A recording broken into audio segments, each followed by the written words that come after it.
Lihat IHSG sebetulnya sudah menguat selama 6 hari beruntun dan menyentuh all time high-nya bahkan di 8 ribuan. Tapi nyatanya pas closing market hari ini IHSG ditutup di zona merah meskipun memang masih di level psikologis 8.000. Apa sebetulnya yang bisa kita analisa dari pergerakan IHSG hari ini dan kemudian level teknikalnya seperti apa? Ya, kalau secara teknikal sebenarnya masih bagus, masih strong bullish banget lah saya. Cuma mungkin hari ini memang penurunan IHSG salah satunya kalau saya lihat memang didorong dari penurunan finance ya atau perbankan ini kan 0,84%, nyaris 1%. Kita ketahui kan market cap di beberapa perbankan big caps itu kan besar banget, jadi mempengaruhi. Tapi kalau saya lihat memang penurunannya nggak begitu tajam karena hari ini masih diselamatkan oleh beberapa saham konglomerasi nih Sasa. Hari ini saya memang agak cukup heran ya sama investor. Biasanya habis cut rate gitu ya, apalagi the Fed cut rate, BI cut rate, harusnya kan biasanya perbankan ini justru transaksinya banyak diincar gitu, harusnya memang mencatatkan penguatan, tapi justru sebaliknya. Mungkin kalau saya melihat sekarang kan kredit itu masih lesu gitu ya, apalagi NPL-nya juga masih naik. Jadi banyak investor melihat ada peluang lain nih, sektor lain, saham lain yang justru lebih menarik. Naiknya juga cepat, kalau perbankan rata-rata naiknya cuman paling banyak itu sekitar 5%. Tapi kalau kita ngomongin saham-saham teknologi, saham-saham konglomerasi itu kan naiknya bisa menyentuh di atas 10 hingga di atas 20%. Makanya hari ini kalau saya perhatikan justru saham teknologi itu udah pasti karena terdampak dari pemangkasan suku bunga, terus juga ternyata saham-saham Prajogo Pangestu nih Sasa. Hari ini ada PTRO, ada BRPT, ada Cuan, bahkan juga sahamnya Happy Hapsora Bufa yang justru memang mendorong tadi sempat penguatan IHSG ya, bahkan menyentuh level all time high-nya memang didorong dari saham-saham konglomerasi. Oke, tapi kalau dari segi sentimen begitu ya, sebetulnya pemangkasan suku bunga, apalagi BI kan surprisingly lagi-lagi mangkas suku bunga. Belum lagi ada kabar guyuran 200 triliun dari pemerintah. Ini kan seharusnya bisa meningkatkan ekspektasi pasar bahwa likuiditas perbankan meningkat. Tapi kemudian ada kekhawatiran lain yang muncul, ada potensi NPL yang meningkat. Seberapa besar potensi kekhawatiran ini akan mengaruhi prospek saham-saham perbankan, Susi? Ya, jadi mungkin harus perlu dicatat juga ya Sasa. Sebelumnya itu sebenarnya likuiditas perbankan itu nggak jelek Sasa. Likuiditas perbankan terutama Bank Himbara itu sebenarnya bagus, tapi yang nggak bagusnya itu penyalurannya.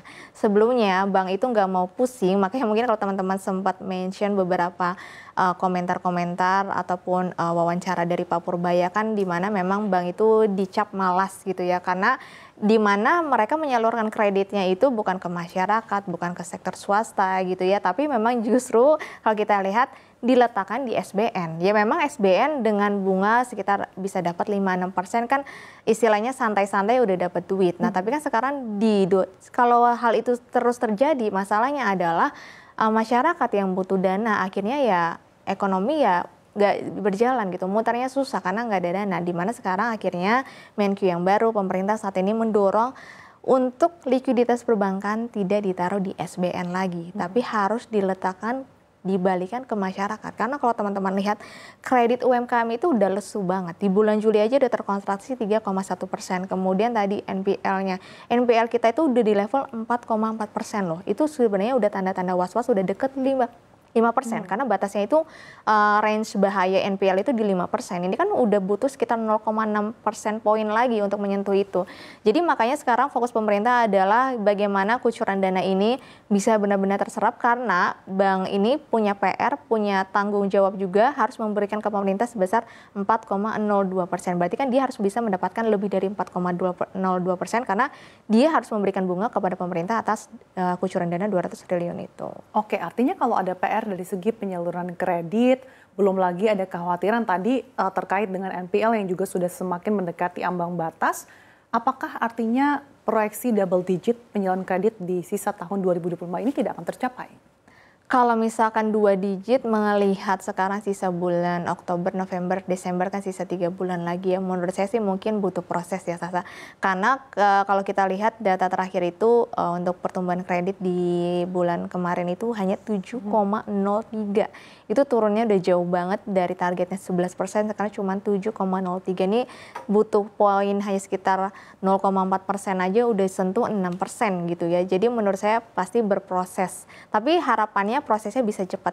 Karena ternyata tadi saya sempat membaca bahwa ternyata ada program baru ya dari pemerintah kalau kita lihat Sasa, dan ini menurut saya sih programnya cukup menarik. Jadi ada paket namanya tuh paket 8 plus 4 plus 5. Jadi kalau teman-teman perhatikan paket 8 plus 4 plus 5 itu di mana di dalamnya nanti pemerintah akan menanggung kembali PPh penghasilan 21 untuk beberapa sektor karyawan gitu ya.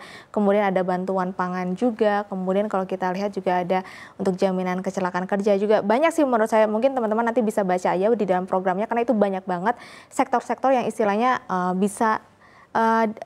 istilahnya bisa didorong gitu ya sama dari program-program pemerintah, dan itu pastinya nanti akan mempengaruhi beberapa sektor yang ada di Indonesia. Oke, kalau tadi terkait dengan IHSG memang levelnya cukup rawan adanya aksi profit taking setelah menguat beberapa hari terakhir. Tapi kalau terkait dengan rupiah sebetulnya seperti apa? Apakah memang pasar mencermati terkait dengan Bank Indonesia yang lagi-lagi memangkas suku bunga atau seperti apa? Sehingga bahkan hari ini rupiah menembus 16.500. Iya, sebenarnya gini, kalau Bank Indonesia pangkas suku bunga, yang paling happy itu adalah pasar keuangannya adalah pasar saham. Tapi kalau kita ngomongin untuk pasar uang kayak rupiah sebenarnya bukan sentimen yang baik. Tapi menurut saya ya potensi untuk pelemahan rupiah ini harusnya tidak terlalu lama. Kenapa?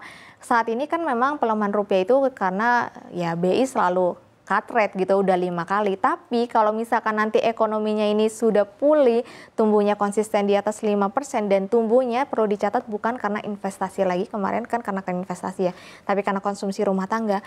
Nanti lama-kelamaan juga rupiah akan menyesuaikan gitu ya. Rupiah akan menyesuaikan dengan pertumbuhan ekonomi sehingga bukan IHSG aja yang menguat, tapi rupiah juga bisa kemungkinan bisa balik di bawah 16.500.